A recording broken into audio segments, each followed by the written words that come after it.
This program is rated PG. It contains themes and scenes which may not be suitable for very young audiences. Parental guidance is advised. Be advised that the views and opinions of the hosts and guests do not reflect those of the station.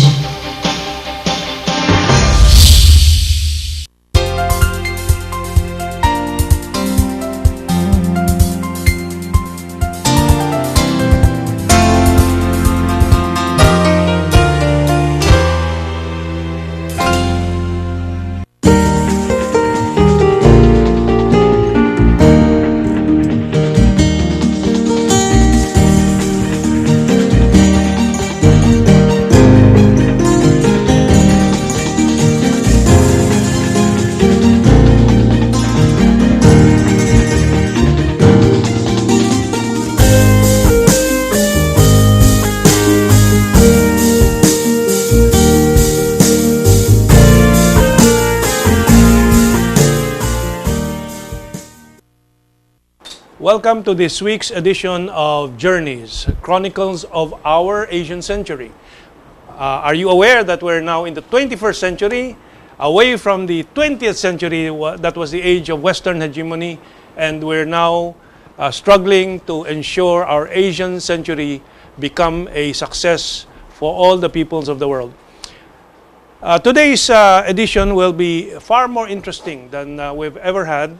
And I'm going to start a summary from the part 3 later on, where we will have two musicians from the UP School of Music play our favorite tunes and sing our favorite songs. The theme song of this program of ours, which is both Filipino and Indonesian Chinese, and tausog, but you'll hear them later on. Our part 2 is also going to be very interesting because we're going to start off part 2 with the new hopes brought about by the incoming President Roddy Duterte, and how this impacts on our foreign policy and our future hopes for this nation. But we'll start first with people and places because, with Philippine-China focus, because there was a major positive event this week between China and the Philippines, and throughout this program we'll have our special guest, Ambassador Alberto A. Encomienda, to join us and discuss these issues.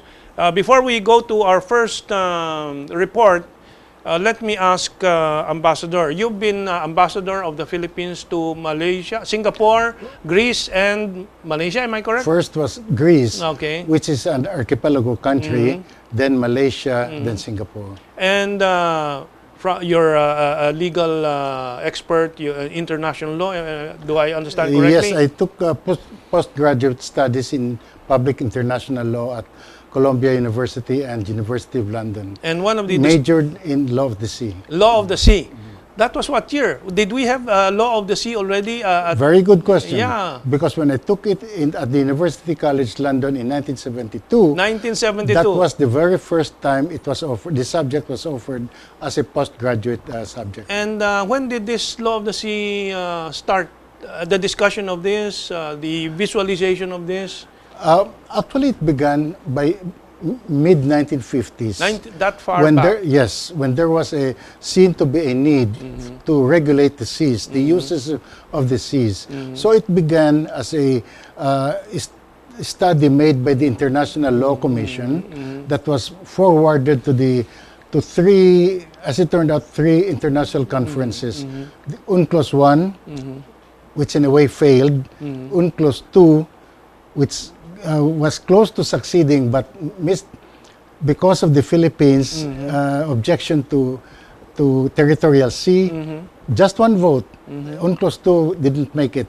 So it was finally completed during UNCLOS 3. Yeah. It was a long process that ended in 1984. So you're really one of the pioneers in this field. of Law of the Sea. Yeah, to begin as a student, yes. Yeah. But later I was involved in the with the Philippine delegation to the United Nations conferences. That means with our Senator Arturo Tolentino, yes. Jovito Salonga. No, he was not with us. Who were the other? Undersecretary Ingles, Estelito Mendoza, Jose Abad Santos, and yes. So I wonder why you're not tapped by mainstream media and the newspapers for your views and opinions and legal expertise on this Law of the Sea.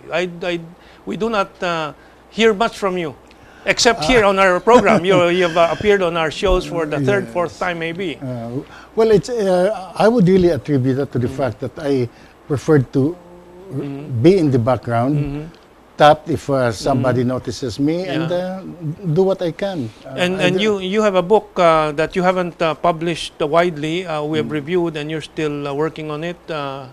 Yes, but it is mainly on Philippine foreign policy. That's but right. of course, if we talk about Philippine foreign policy, what comes into the picture is an independent foreign policy as mandated by the Constitution of the Philippines.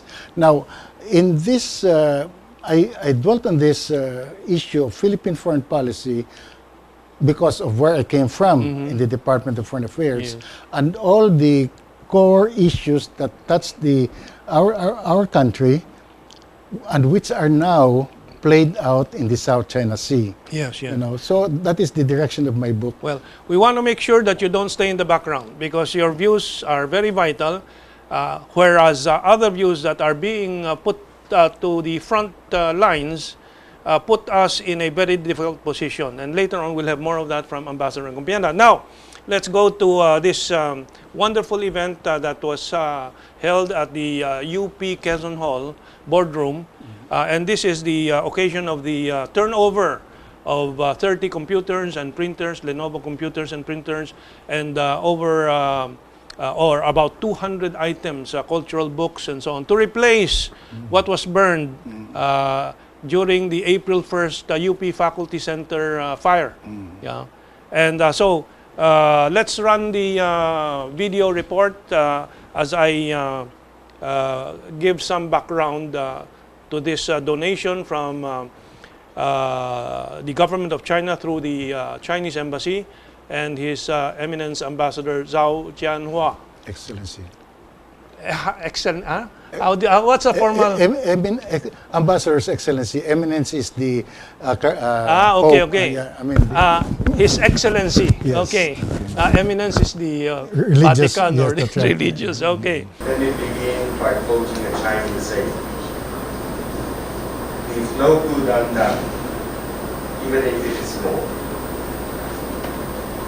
I'm delighted that University of the Philippines has accepted my small donation for computers, printers, and books. As I remember, in September 2014, I established the Chinese Ambassador Scholarship in UP, which includes 5 million pesos, perpetual endowment fund for the awarding of 2 full scholarships, and 700,000 pesos for 10 partial scholarship every year. We renewed the partial scholarship in 2015 and will surely will renew it in 2016.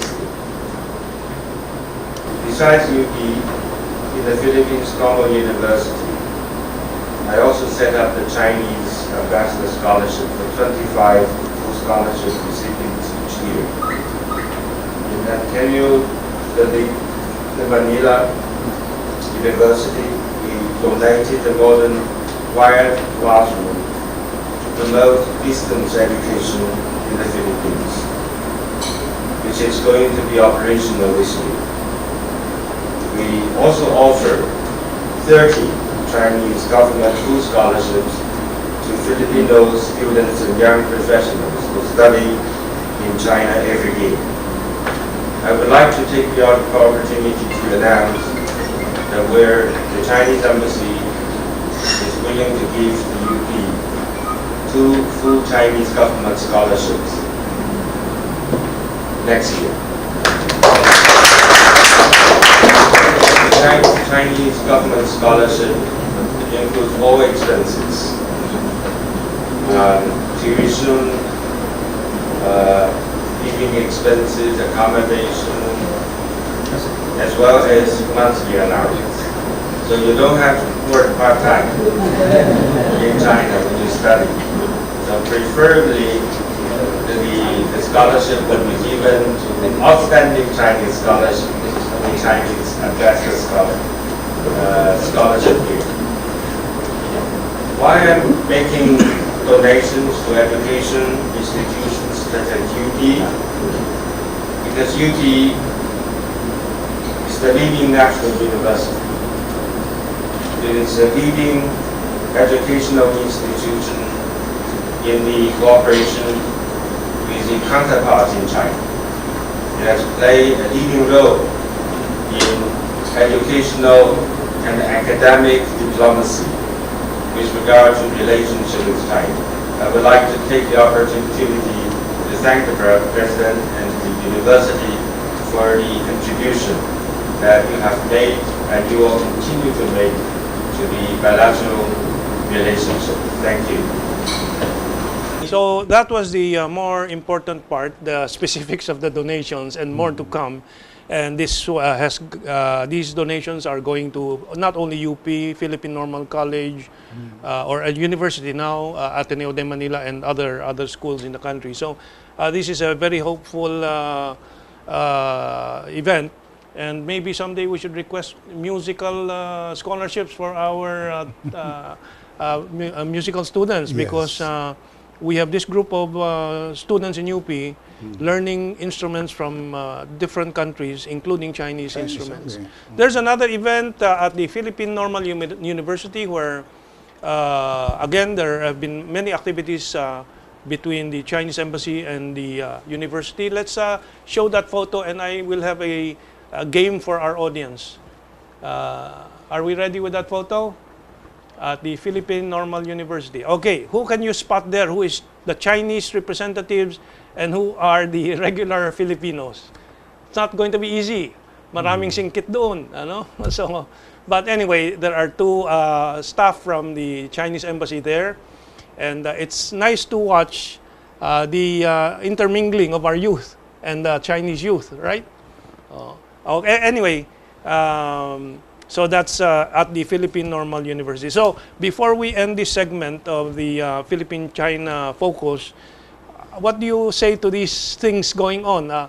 First of all, my comment is it's not reported enough. There was also several months ago donation of fishing boats to the Yolanda typhoon victims, no? And we hope to do a follow-up report on this.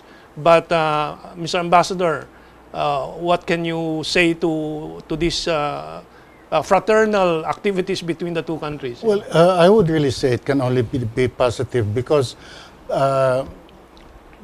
for me the tragedy now, part of the tragedy is that we're countries very close to each other. We are united in a very strong way by the seas, you know. Yes. But we don't know each other too much, and this is why in the narrative about the disputes in the South China Sea, somehow one part suffers, and that is hearing and learning and understanding the Chinese part. And of course, part of the problem is that our own country seems to be even ignoring that China's part of the dialogue, you know. Yeah. So it's good that with these beginnings, we can hopefully get to understand each other better, contributory to resolving the issues in the region. Well, I think there is a veil over the real history and relationship of China and the Philippines, which stretches back 1,000 years. We'll continue with this after this break and on to our Asian Century news and analysis.